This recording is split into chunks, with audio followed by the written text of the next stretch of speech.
There have been a lot of Superman movies released over the years, but there have also been a lot that haven't been released. So these are all the Superman movies that were in development, what they were going to be about, and why they were cancelled. Ready? Before the release of the third Superman movie, the initial plans for that film was to be completely different. Producer Isla Solkind wrote a treatment that would see a more cosmic adventure, featuring characters Brainiac, Mr. Mxyzptlk, and Supergirl. Brainiac and Supergirl would have a father-daughter relationship, while Superman and Supergirl would have a romantic relationship, despite being cousins in the comics. Although they could still be cousins in the movie, that would just be really weird. Ultimately, this outline was rejected in favour of a different Superman movie and a standalone Supergirl film released the following year. Staying in the Christopher Reeve Superman universe, Canon Films wanted to keep the rights for the character after Superman IV: The Quest for Peace, but in order to do so, they needed to keep making movies with him. Unfortunately for the production company, they had a slew of financial disasters, leading to them going bankrupt in 1994. If a fifth Superman movie was to be made by Canon Films, it was said to be a story about Superman dying and resurrecting in the bottle city of Kandor. In the comics, Kandor is a city that was shrunken down and stolen by Brainiac, and later kept in a bottle by Superman as a symbol for his lost home world. Oh, that's interesting. A movie titled Superman Reborn was written in 1993 by the Devil's Advocate co-writer Jonathan Lemkin, with talks that Christopher Reeve would return as the Man of Steel. Following the commercial success of the recently released Death of Superman comic, Lemkin's script also followed Superman dying in a battle against Doomsday, but just before he does, he declares his love for Lois, causing his life force energy to make Lane pregnant. Once born, this child then grows to be an adult in less than a month before becoming the new Superman. Warner Brothers did not like this script and hired Gregory Pryor to rewrite it. These changes added Brainiac as the one who created Doomsday. Someone who was a victim of Brainiac in the past, Cadmus, would get revenge on the villain by taking Superman's corpse and resurrecting him so the Man of Steel could defeat Brainiac. But because his powers don't return immediately, Kal-El wears a robotic suit until they do, before the film ends with him in the black suit. Warner Bros. Liked the additions and changes to Greg's script, though it still needed additional rewrites. That's when Kevin Smith was brought in, but didn't think Poirier's script respected the mythos of Superman. That project was ultimately cancelled in favour of a different Superman film that Smith pitched in 1995. Having said that, producer John Peters only allowed Smith to write the script if Superman didn't fly, because that would make him look like an overgrown Boy Scout. So, what did Kev do? He wrote a script where Superman flew, but every time he did, it was just a red and blue blur in the sky. Essentially, Kevin Smith was just hired to write a script based on ideas by John Peters, because other prerequisites for the screenplay was that Superman had to fight a giant spider in the final act, Brainiac had to fight a polar bear at the Fortress of Solitude, and Brainiac had to give Lex Luthor a space dog, so they would have additional toy sales to sell off the movie. Speaking of toys, the art department were told to create things that had nothing to do with the Superman comics, and when artwork was created, John would bring kids in to say which pieces they liked the best, so this information could be used to create toys. The script that Smith submitted had Brainiac sending Doomsday to eliminate Superman by blocking out the sun to weaken him, as Superman draws his strength from sunlight. After Superman's death, he's brought back to life by a Kryptonian robot known as the Eradicator, where Kal-El uses a robotic suit until his power is restored. John once again asked the art department to design this Eradicator character in a way that it could transform into a flying vehicle because, toy sales. Continuing with the story, Brainiac is intrigued by the Eradicator's advanced technology, so teams up with Lex Luthor, seeking to take control of it, but Superman's powers return just in time to ultimately defeat the villains. Despite liking the script, Robert Rodriguez turned down the offer to direct due to scheduling conflicts on the faculty. So, Smith suggested Tim Burton. In 1997, Burton signed a pay-or-play contract worth $5 million, meaning he would be paid regardless if the movie was made or if he left the project. A huge steaming ball of foreshadowing. With pre-production underway, Warner Bros. Intended on releasing the film titled Superman Lives in the middle of 1998 to celebrate the character's 60th anniversary. Nicolas Cage was cast as the Man of Steel, who too received a pay-or-play contract, this one for $20 million. Kevin Spacey was offered the role of Lex Luthor, who would later play the character in Superman Returns. Chris Rock was cast as Jimmy Olsen. Sandra Bullock, Courtney Cox, and Julianne Moore were considered for Lois Lane. Christopher Walken was wanted as Brainiac, while Michael Keaton was also involved in some capacity. Although, when asked if he would be playing Batman, he responded by saying, "Not exactly."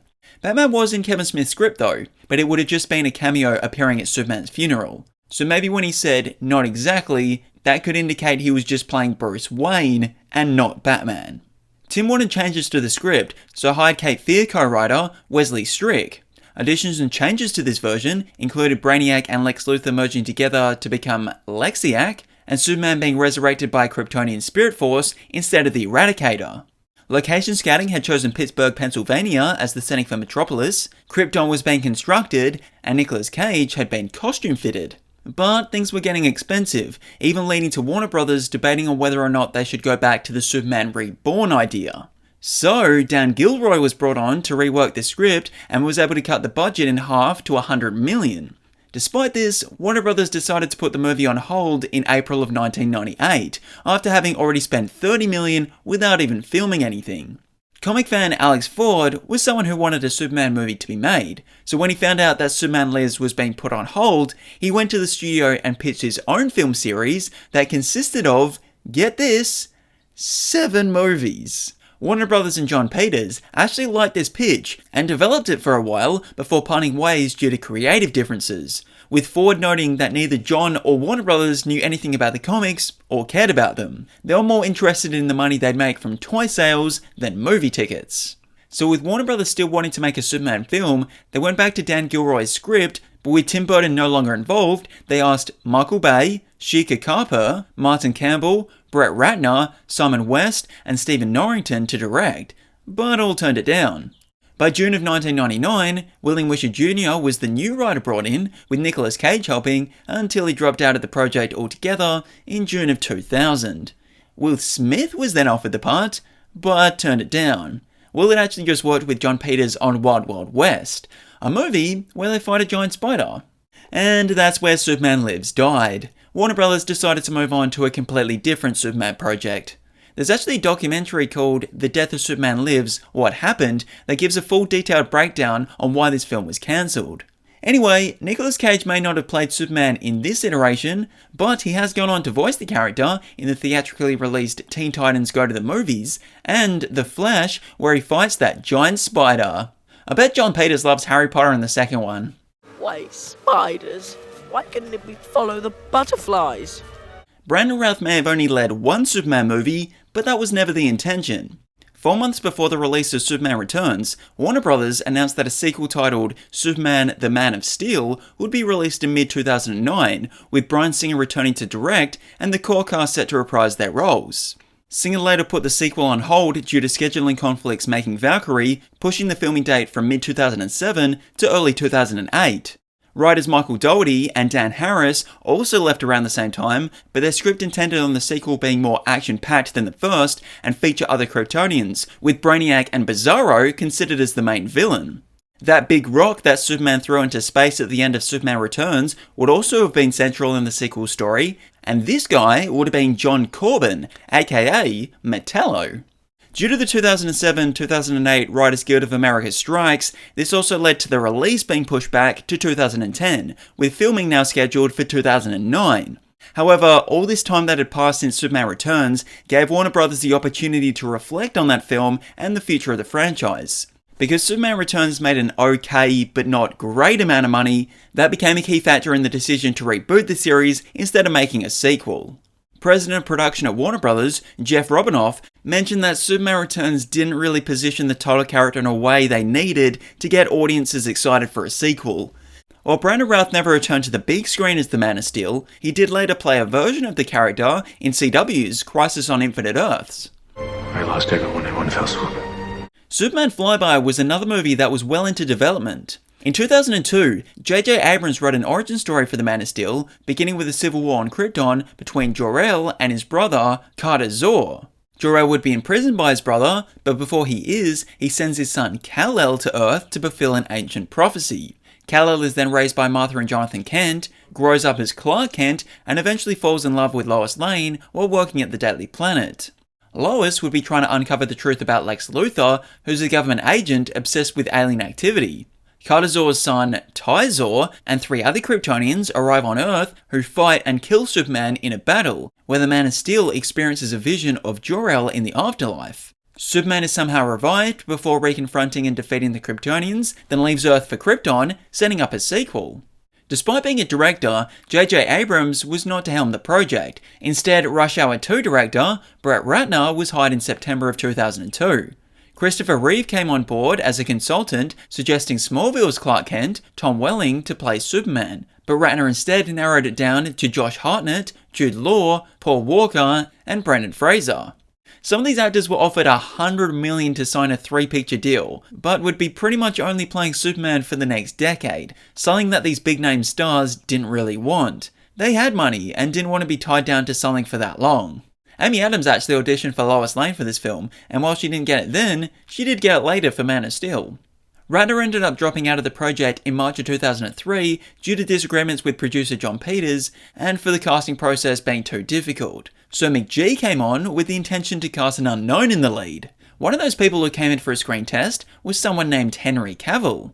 Scarlett Johansson was offered the role as Lois Lane, Robert Downey Jr. was cast as Lex Luthor, and Shia LaBeouf was offered the role of Jimmy Olsen.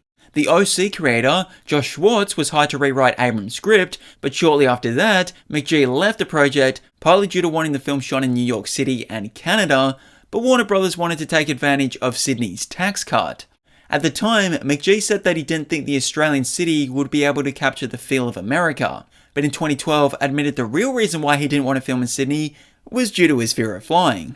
Once McG left, Abrams pitched his case to direct the film, but Warner Brothers instead went with the established comic book film director, Bryan Singer, who had done X-Men, who ultimately turned the film into Superman Returns.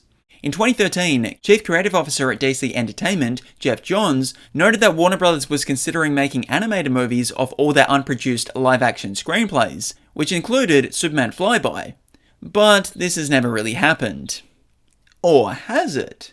While not officially greenlit, a live-action Superman Red Son's movie was pitched to Warner Brothers in 2007 by Kong Skull Island director Jordan Vogt-Roberts. The story would have been based on the 3-part comic series by Mark Millar and Dave Johnson that follows a what-if style idea of Kal-El's spacecraft landing in the Soviet Union instead of Kansas. It was also proposed that the movie take place outside the DCEU, with a different actor to Henry Cavill playing Superman. In the end, that's as far as the idea made it. A pitch. But 3 years later, a Superman Red Son's animated movie was released. And even after the DCEU ended and Henry Cavill moved on from playing the Man of Steel, X-Men First Class director Matthew Vaughn expressed interest in making a Red Son's movie with Cavill. Speaking of Matthew Vaughn, in the late 2000s, he and Mark Millar were in development on a Superman trilogy that would be filmed all at once and released a year apart. But when I say in development, Vaughn told MTV in 2010 while promoting Kick-Ass that it was just a 30-second chat with Warner Brothers. The story of this trilogy would be an entire arc of Superman's life from leaving Krypton to eventually losing his powers. It would have a similar tone to the 1978 Superman film and include villains Brainiac and Lex Luthor. As for who would play the Man of Steel, Vaughn intended on casting Charlie Cox, who he'd just directed in Stardust. Although, the next actor that actually ended up playing Superman was a different cast member from that film. I'm having trouble remembering if there was anything you were good at. Humphrey? Bizarro is a clone of Superman, but with opposite powers and personality to Kal-El, and this character was set to get his own movie. In 2009, it was reported that the director and co-writer of Galaxy Quest, Dean Parasot and Robert Gordon, were set to make a Bizarro Superman movie. Now that is literally all the information we have about that. But speaking of Bizarro, Kevin Smith revealed that Warner Brothers were developing a DC anthology series in the late 2010s titled Strange Adventures, which would have seen an episode focusing on the origin of Bizarro, where he takes Jimmy Olsen and Perry White to Bizarro World. This was something written by Kevin Smith and Eric Carrasco, with Smith wanting to play Bizarro. But the writing duo actually ended up pursuing Nicolas Cage to play the role. This anthology series was however cancelled due to the restructuring at Warner Brothers once the company merged with Discovery in 2022. Why does everything have to be backwards with you? Another Superman who only ended up with one standalone film was Henry Cavill, but he too almost got a second.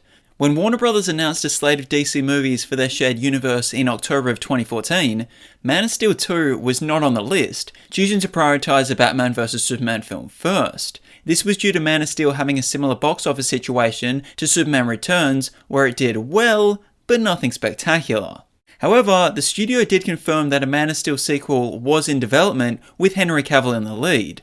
Zack Snyder, director of the first Man of Steel film, said that Brainiac was considered to be the main villain, just like literally every other cancelled Superman movie. Although, in late 2016, it was reported that the studio wanted to go in a different direction, with Matthew Vaughn being the top pick to direct the picture. After mixed reviews from Batman v Superman, plus troubled production on Justice League, this led to Warner Bros. Rethinking their whole DC slate. Among the casualties was the Man of Steel sequel.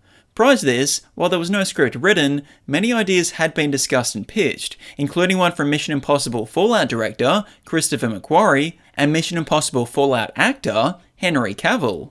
In 2018, Warner Bros. Approached director James Gunn to write and direct a Superman film, but he wanted to make the Suicide Squad movie instead. It is, however, unclear if this Superman film would have had Henry Cavill in the lead, as it seemed like his contract was up. Having said that, DC did try to get him to cameo in 2019's Shazam, but had scheduling and contract issues, leading to someone else wearing the suit and not revealing their face, though it seemed like the studio was still interested on Cavill wearing the cape. Henry himself even said in 2019 that he wanted to do the role justice. Warner Bros. Knew they wanted to keep making Superman movies, so started seeking high-profile talent to see what they could do with the character, one of those names being J.J. Abrams. Though Man of Steel 2 development plans once again ceased in May of 2020, but picked back up again in October of 2022, with Cavill presumably reprising his role after appearing in the Black Adam mid-credit scene.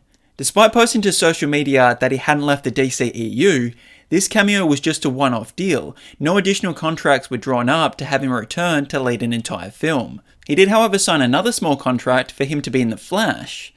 Somewhere, they deleted his scenes. Or maybe he is in it briefly, I can't remember. Maybe this scene? There's no way of knowing. Peaky Blinders creator Stephen Knight wrote a Superman story treatment around the same time, which was said to have the main villain be, get this, Brainiac. But apparently Warner Bros. Didn't like it. Shortly after, James Gunn and Peter Safran took over DC and decided to take the franchise in a completely different direction, which meant Man of Steel 2 was officially cancelled.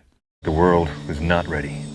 There were rumours in the late 2010s, and lasting a number of years, around the idea of Michael B. Jordan playing Superman. But how true were these? Well, according to Jordan himself, in a Jake's Takes interview he said, I appreciate people that think about me in that type of way for these roles. I don't really have anything more to give on that, other than it's just flattering and I appreciate it. So it sounds like it was either just a straight up rumour, or at the most, early discussions between he and Warner Brothers. There was also rumours of a Val Zod HBO series following the Kryptonian and was set to be produced by Michael B. Jordan with the possibility of him starring in the show. But that also seems to be unlikely to happen as well, as these discussions were during the DCEU era. There are also other cancelled movies that feature Superman, like a cancelled Justice League movie and cancelled Batman vs Superman film, but I'll get to those in another video. If you like this series, I've made a number of these videos about cancelled movies, including Marvel, Spider-Man, X-Men, and Star Wars, which you can check out in the playlist if you're interested. But thanks for watching. Let me know in the comments which of these Superman movies you wish were made, and don't forget to absolutely obliterate those like, subscribe, and share buttons. I'm just kidding. Only do it with enough force that it registers. I don't want any of you breaking whatever device you're watching this on.